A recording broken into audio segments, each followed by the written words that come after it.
Hi, I'm Karen Crozier. I'm responding to a comment on a video that was played on YouTube about Trump's first 100 days. It was on BBC. I don't watch TV. I don't go to movies. Never. I do get my news from a variety of sources. Unlike Sarah Palin, God bless her, she's a sweetheart, but she's sweet.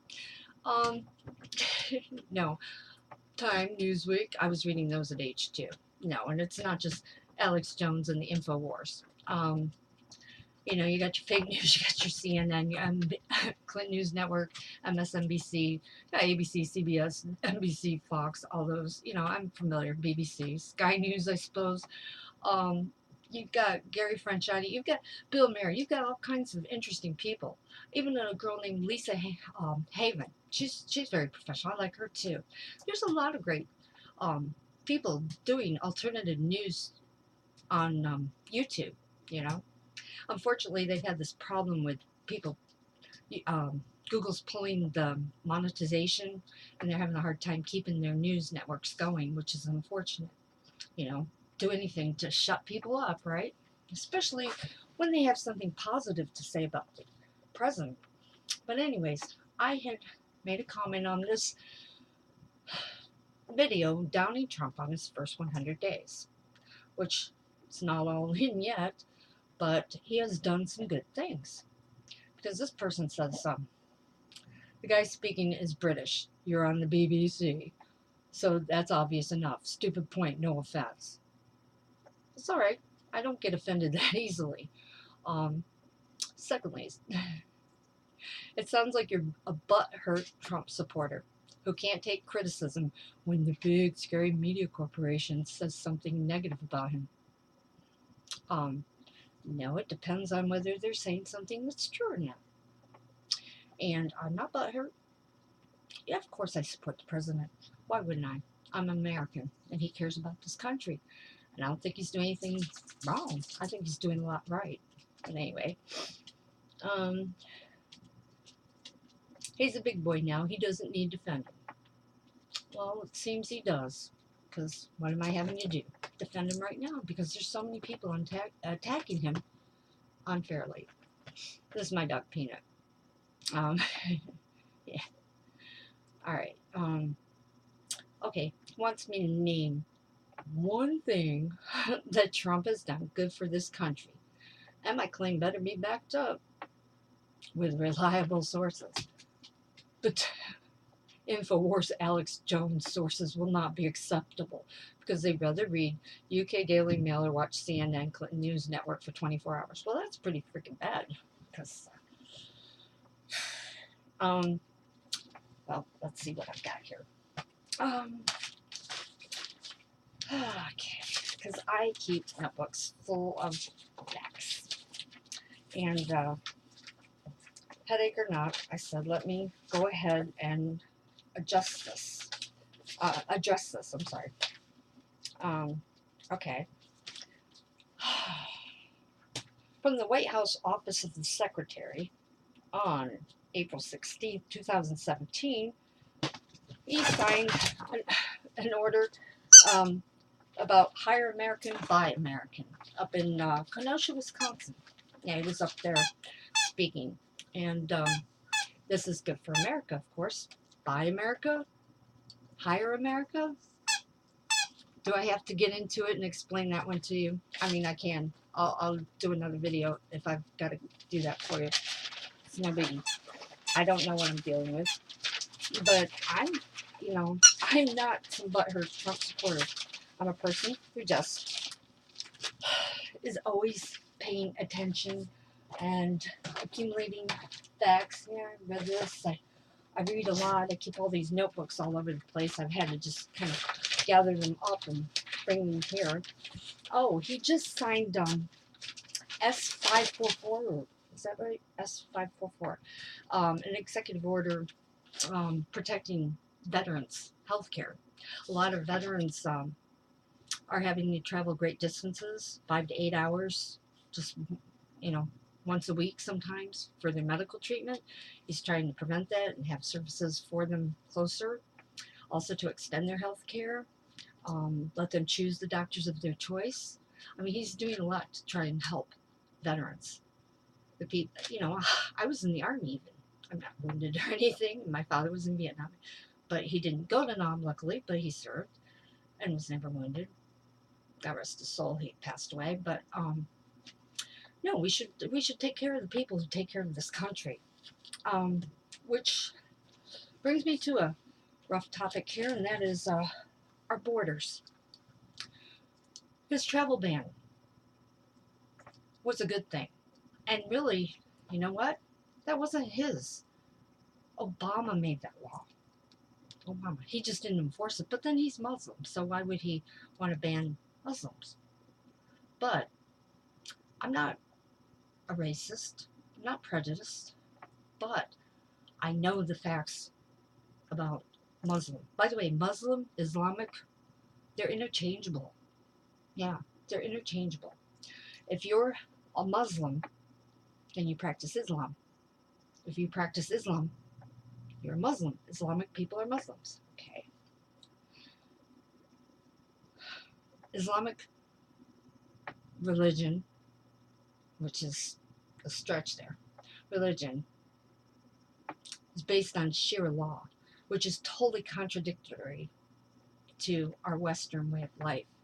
And it's not just their religion, it's their constitution. Their constitution is totally the opposite of our constitution. How can you have two laws that contradict each other in one country? It just doesn't work. And I want to take on this one guy I've seen, Reza. His last name starts with an A. He only tells part of the story. I go into the Quran. I really studied up on this, and they'll throw these things at you like, well, we recognize Jesus. Now, I'm not coming at you as a Bible tutor. I'm coming at you as comparing two religions, two cultures here. Yeah, Jesus is in there, but not as the Son of God. He's in there as a prophet, just like Muhammad. A man, born from the Virgin Mary. Yes, a man. That's it. And the reason they don't want to put not Jesus, not Muhammad, no one on the wall is because it detracts from Allah. They don't want to pull any worship away from Allah. And by having Muhammad or Jesus, it can take away from the worship of Allah. Plus, if you're not portraying it just right, then they get upset, and that's not good when you don't portray their prophets in the proper manner. And did you know Jesus also predicted the prophet Muhammad? I believe Muhammad 634 AD. I'm not 100% sure on that date, but it's around that time. And yes, they predict he'll be back. Not to judge everyone. No, that's Allah. He'd come back to help defeat the Antichrist. And, they just don't give you the whole story on that. They'll throw things like, well, we're starting to put women in these positions. Oh, but can they drive? Do they still have to have a male responsible for them? Do they still have to wear the hijab?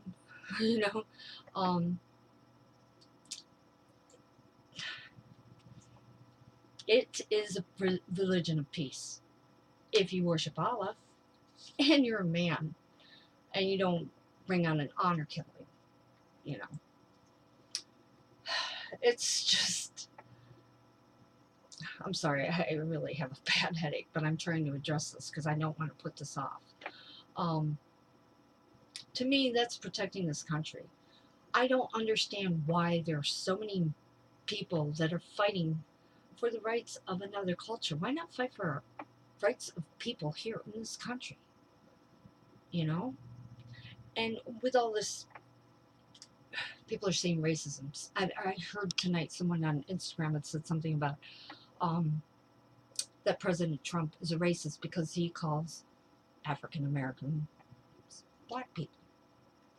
Well, I'm almost 51 now, and I remember in the 70s the Negro College Fund, the American Negro College Fund, and it just kind of evolved into, they wanted to tie into their culture, understand that African American, whatnot. But we've been assimilated in this culture for a long time now. And, you know, African Americans have been here often longer than some of the immigrants who came after them, such as the Irish or German or whatever, different European cultures. But,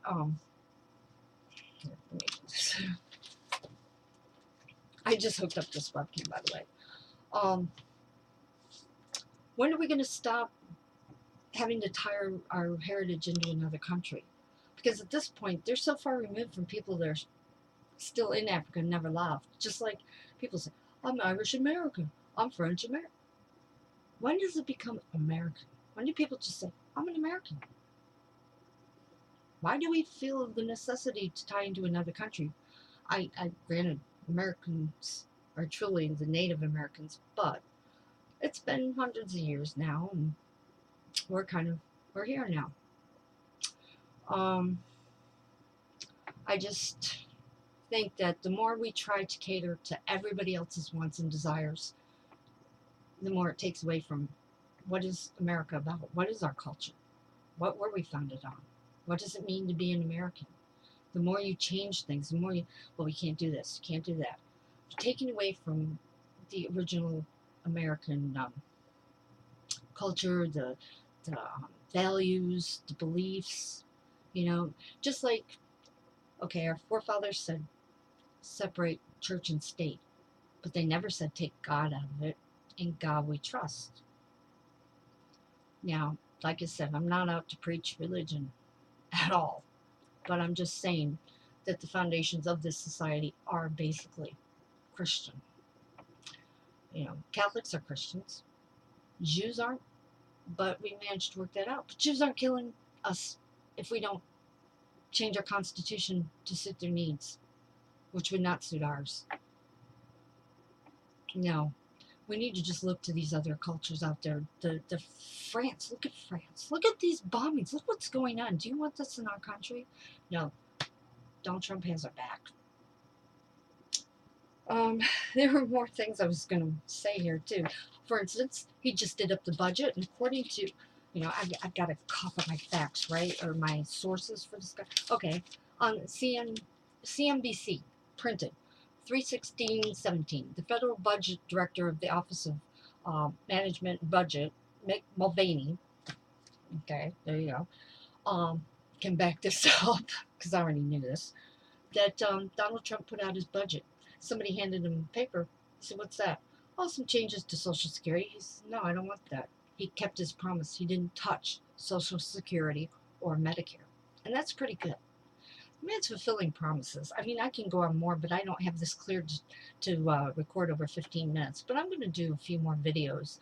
Hopefully this headache will pass. I haven't done a video in forever. But, so forgive my amateur ways because it's been a while. But I hope that I at least started to address this issue. And I'll put some more out there. But feel free to communicate with me. I have no problem. I don't get butthurt. You're not going to hurt my feelings. And I try not to state things without facts. Really. That's why I'm a fact finder. That's what I base my opinions on. Facts. Not InfoWars.